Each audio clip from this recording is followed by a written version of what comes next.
G'day everyone, what's going on? It's your favorite producer from down under, Jhin, back with another video. And in this one, I'm going to be breaking down a sample that I made and that I also sent off to Producer Grind for their upcoming 808 Mafia pack. In this video, I'm going to be breaking it down, also giving you some tips as well in regards to how you can make samples that are inspired by people such as PVLACE or Pyrex Whipper. But yeah, if you are new here, would really appreciate it if you hit that subscribe button. Also flick that notification bell to get notified every single time that I upload.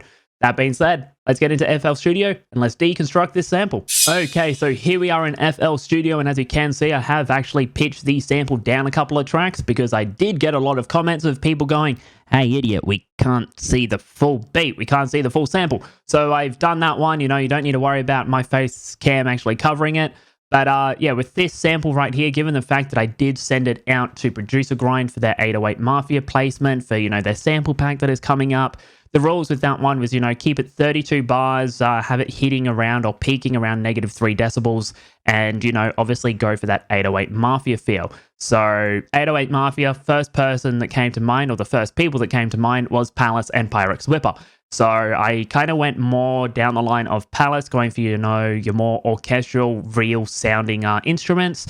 And to begin with, I actually used this piano from Labs by Spitfire Audio. This is a free plugin. I'll be leaving a link to that one down in the description. Can highly recommend this. The piano in this actually sounds really decent. And to begin with this pattern, literally just two notes, C sharp 5 and C sharp 6, then a really simple pattern on top of it. Now keep in mind, we are in the key of C sharp minor. One thing that PVLACE does a lot with his melodies is he does use the semitone because he likes going for, that more spooky, eerie feel. So as you can see, this G sharp and this A, this E and this D sharp, having those one semitone steps gives it that more horror feel, gives it that more eerie, suspenseful feel as well. So this is what this melody sounds like. We are at 122 BPM as well.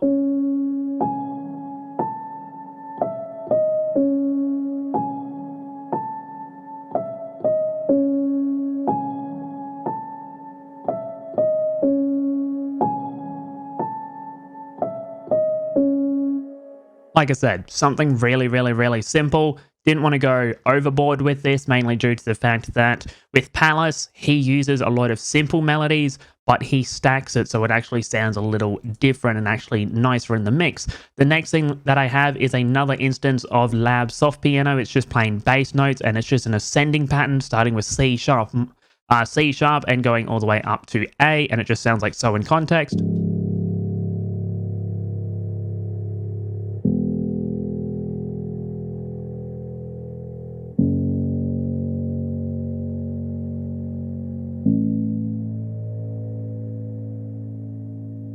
Something really simple.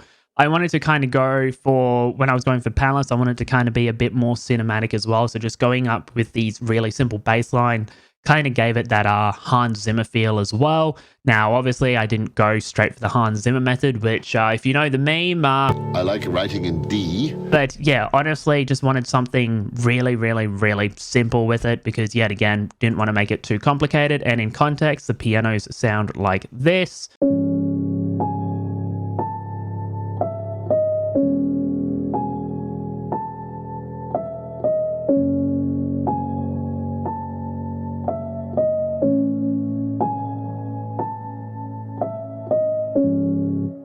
Just really simple, really, basic piano melody with that one. Then I ended up getting a bell from Expand. It's the old Celeste bell. And all I literally did was just get the chords, which is, as you can see, C sharp, E, and D sharp. And literally just went over to this arrow over here, went to Tools, and went to their Up tool, and just made this really simple pattern. It works because it's in time, and it is following the keys of the chord as well, and sounds like So in Context.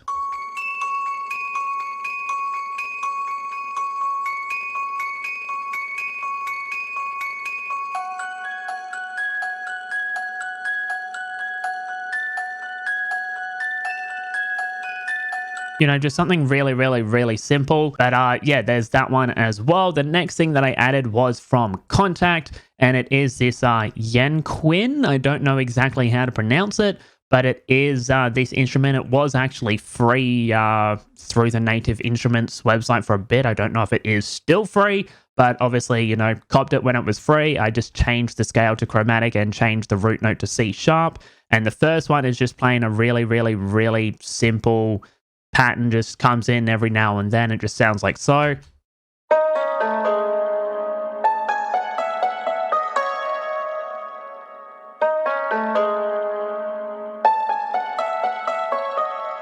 And the next instance is just the exact same sound that's being used. The sound, you know, preset being vintage, chromatic, C sharp minor. All I did with this one was I actually turned the tremolo up, and this is what this one sounds like.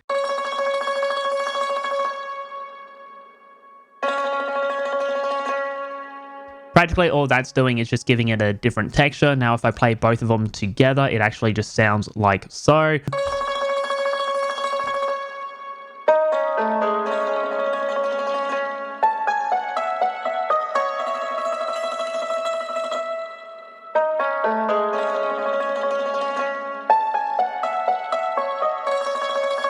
You know, just something really, really, really simple. We just went for, you know, a whole bunch of counter melodies that would be able to sit on each other and actually really work really nicely together. But going on to the effects, practically all I did with the labs was just add an EQ just to give it its own frequency range. It's something I can suggest as well is if you're going to be adding in a decent amount of elements, make sure they have their own frequency range so you don't have clashing of frequencies, you know, creating that muddiness. That's one thing that a lot of producers tend to get wrong is they just, you know, it's going to add this and add this and add this, and they're not actually EQing it out. So you have bass on top of bass on top of bass on top of bass to the point where it's just, it sounds terrible.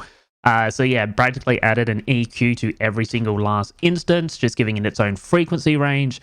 Then I routed all of these to their own mixer track. I split the stereo to 30% just so it would actually sound a little bit wider. Then I threw on an instance of RC20 with a preset I've made called Vintage. Now I do have a massive pack releasing in the next couple of weeks. It's called Nightmares Volume 1. And yeah, it's going to have an RC20 bank. It's going to have a whole bunch of melodies, a whole bunch of MIDI files for hi-hats, for, you know, melodies in general. It's also going to have, you know, one-shots and just a couple of other, you know, bonus stuff in there for the first couple of people that purchase it. But yeah, with the Vintage, all we have is noise on 8%, wobble is on 4%, distort is on 6%, with the air type, a little bit of space, 40%, just to kind of give it that more reverb feel. Now, without RC20, it sounds like so. I actually play the full sample.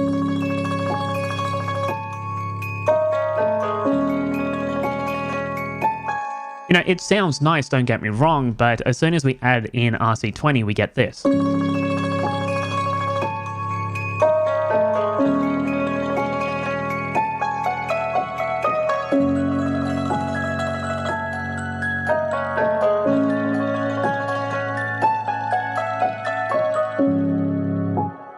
You know, just something really simple. The RC20 just gives it a little bit of that more vintage feel, and the reverb kind of pushes it, makes it a bit more ambient as well, which thus for, you know, allows more rooms for the drums to come in. All that I have on the master is an Abbey Road Studio 3.7.1. I can highly recommend this plugin. It practically emulates being in an actual studio. And all I did was just rotated the studio about 15, if I remember, -15. So I'm kind of looking a bit more to the left. So it is a bit more impactful on the left side of the headphone. But yeah, I mean, without this effect, it sounds like so.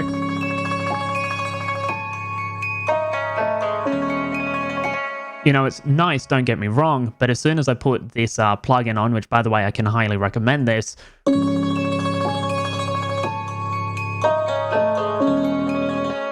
makes it a bit more louder and is actually panned more to the left-hand side.